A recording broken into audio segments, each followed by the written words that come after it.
జై శ్రీమన్నారాయణ. జై జై శ్రీమన్నారాయణ. మంచి విషయాలు చెప్పేవాళ్ళు చాలామంది ఉండొచ్చు. మంచి ఎవరైనా చెప్పచ్చు.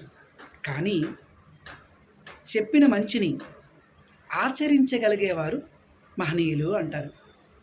అందుగురించే ఎవరిని పడితే వారిని ఆచార్యులు అని అనరు. ఆచినోతి శాస్త్రార్థాన్ ఆచారే స్థాపయత్యపి స్వయం ఆచరతే యస్మాత్ తస్మదాచార్య ఉచ్యతే.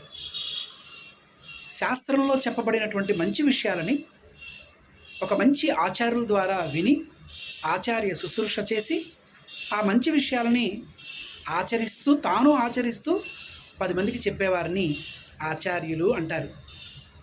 మనకి తెలిసిన కొంచెం మంచైనా మనం ఆచరించే ప్రయత్నం చేద్దాం. అప్పుడు తప్పకుండా భగవంతుడి యొక్క అనుగ్రహం మనకి పరిపూర్ణంగా లభిస్తుంది. జై శ్రీమన్నారాయణ.